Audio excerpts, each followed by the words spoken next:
Hey guys, welcome back to the channel. This week I am headed deep into the forests of Carl's off the grid, and we are going to head to our well. For some reason the well stopped producing water, so let's go investigate that and we'll see what we can figure out. Hopefully it's something simple. So we are finally back at our well, and a couple of years ago I went ahead and drove in the sand point here and put in this pitcher pump, and for whatever crazy reason it has stopped producing water.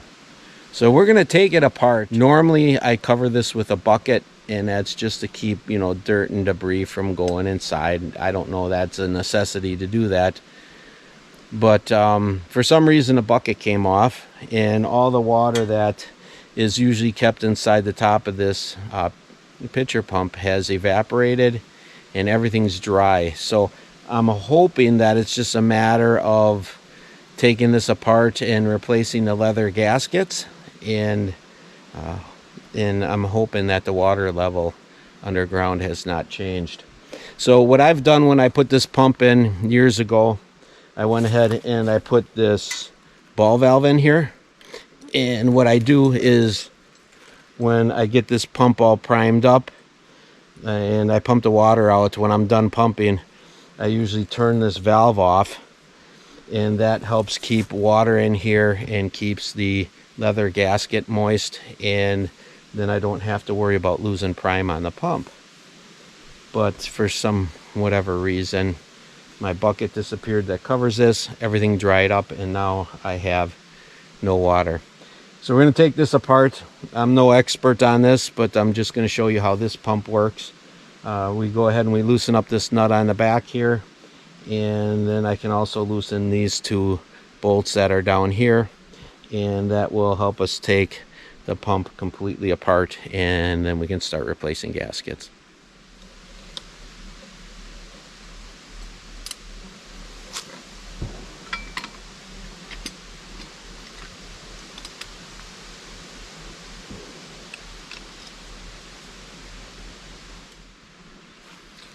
So this pump has two parts. Here's the plunger gasket, which I have a new one of these back at the cabin, and then the other part is a gasket, and I'm going to take you over here, and I don't know if it's going to be bright enough to see, but down inside the pitcher pump there's a leather gasket that's supposed to hold the water back, and that leather gasket is all boogered up.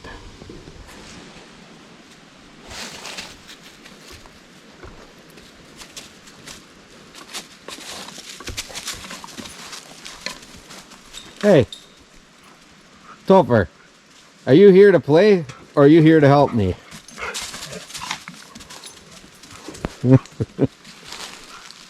You're a crazy dog.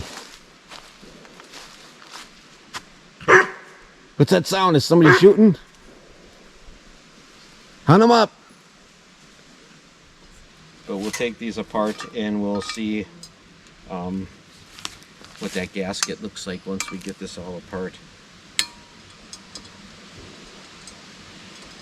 I'm hoping that's it. I don't want to have to drive another sand point, or maybe drive this one deeper. So alright, I'm gonna go ahead and take this apart and I'll show you what it looks like when we're done.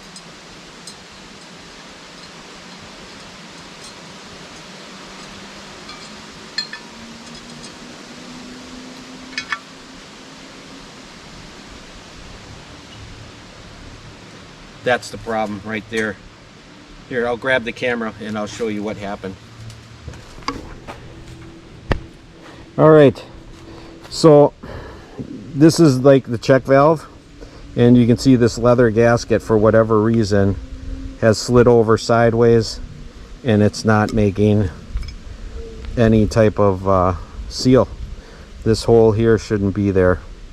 So we're going to get rid of this thing, and we'll go ahead and put in a new gasket, And I went to the hardware store. I know a lot of you guys are going to ask for links for these products. I don't have any links to share. Rather, I just went to my Ace hardware store in town here, and they had just generic kits, and that kit looks like that's pretty much the kit that I need right there. It's a universal kit. The one that I picked up, this is by a company called Campbell, and the number on the back is an R as in Robert 703 half inch by 3 inch, it looks like, and it's a leather gasket. You want to make sure that you get leather. You do not want to do anything but leather. And I noticed that they had the rough side facing up, so since I never rebuilt one of these before, I'm going to do the same. I'm going to have the rough side of this gasket facing up, and we'll go ahead and install it and see what happens.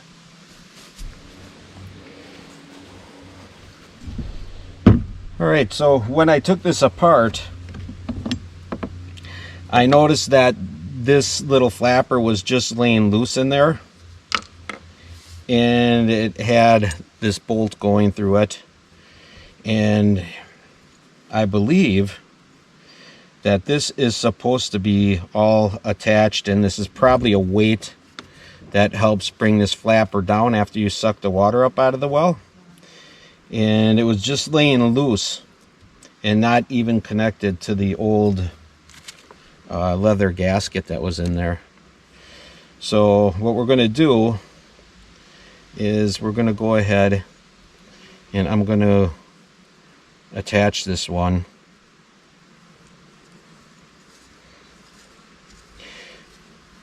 And I believe when the plunger mechanism sucks the water up, this is going to come up, and then the weight of this is going to fall back down and help create a siphon in the well.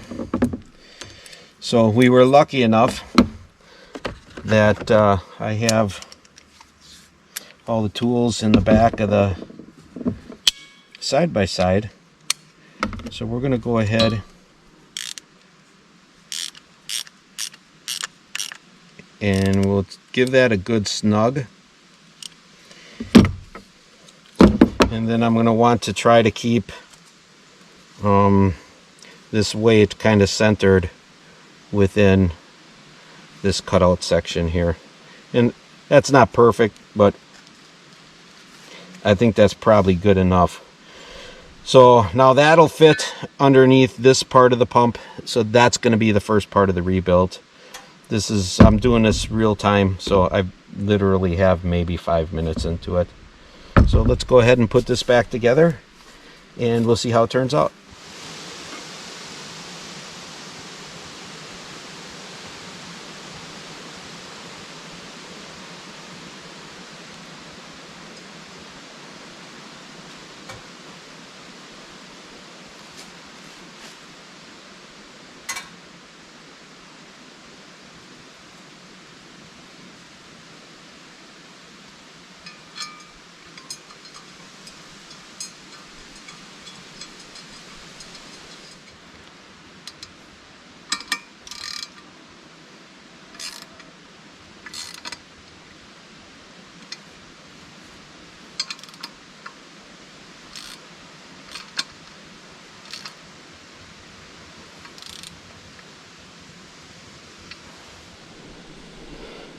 Okay, and now if you look down inside there, you can see that the leather is laying flat, and that's going to make for a watertight reservoir for the once I get the pump primed, for the water to be just stuck within there.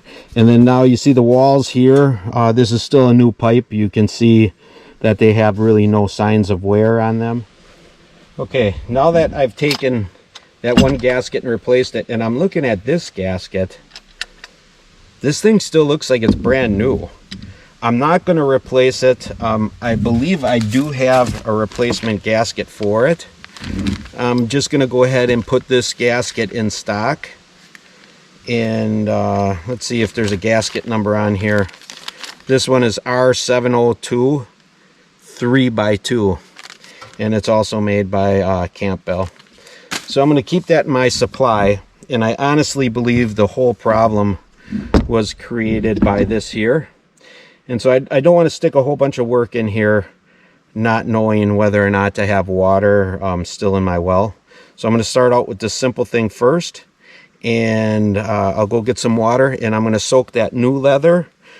These leathers, it's really important that you soak them in water for a while before you try, pumping water out, because everything has to swell, and when it gets wet, that's what makes the seal. So, all right, I'm going to quick take the machine back to the well, or back to the cabin, and we'll get some water, and we'll see if we can't get this pump primed up and get it working. All right, so what I'm going to do while I have the top off the pump is, because I have a ball valve in line, I can shut off this ball valve and it'll hold all the water. It'll stop it right here. And I'm going to go ahead and fill this whole thing up with water so that that gasket can have a chance to swell up.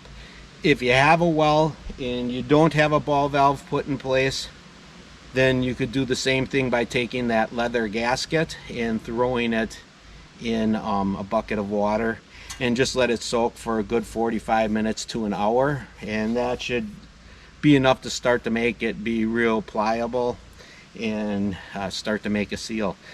So, not to be repetitive, I put the smooth side down. I want that smooth side to go against the smooth steel that's underneath here, and that's what's going to hold my seal and hold my prime in the pump. And then right now I'm going to go ahead and fill this up with water. I'll let it soak for a good hour or so, and then I'll put the top back on, and we'll go ahead and plunge it and see if we can get our prime back.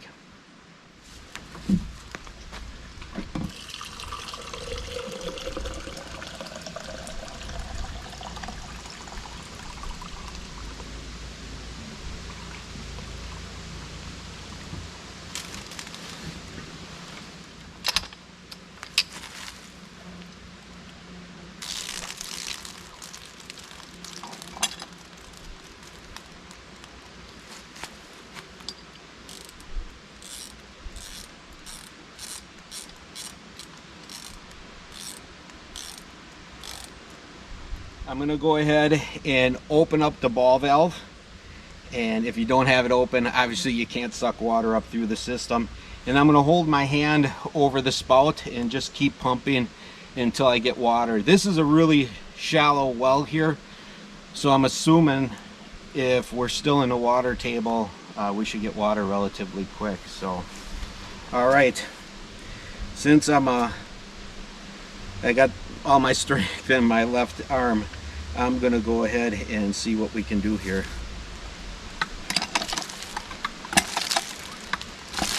Oh, it's already drawing up water. You can see it isn't the best looking water. It's real cloudy. I haven't used this since last year, but we're just gonna keep pumping it until this water turns clear. And once it turns clear, then we know we're back into decent potable water. That's basically just rust from everything that's been sitting in the stagnant pipe over winter. So, all right.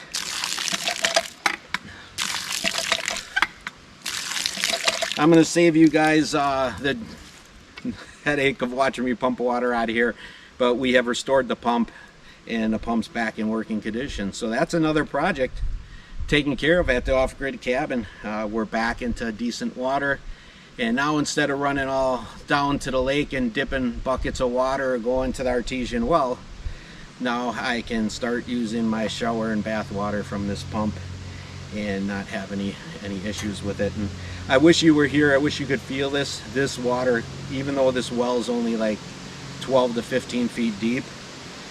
This water is coming out ice cold. It's going to really feel refreshing today when I shower with it. So, all right, let's see what else we have going on at the cabin.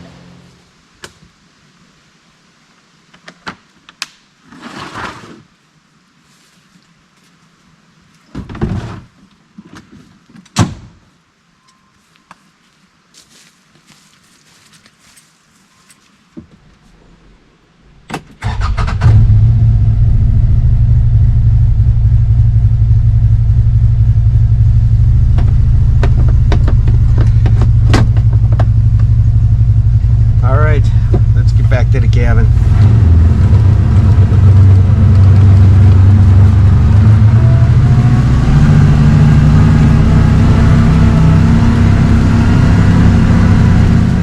We are going to collect some breakfast.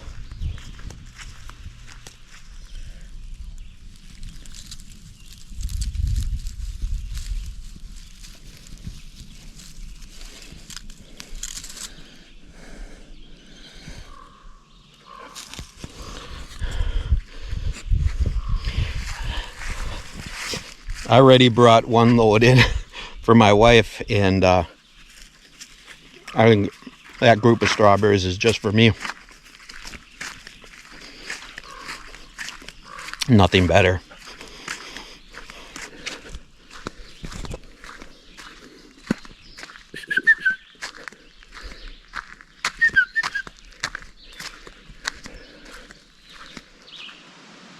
Well, it's been another great weekend at the cabin. We got a lot done. I'm glad that we finally got that well taken care of. We had been running to an artesian well that's not too far from here to get our water, and it just makes it so much easier when we've got that well going.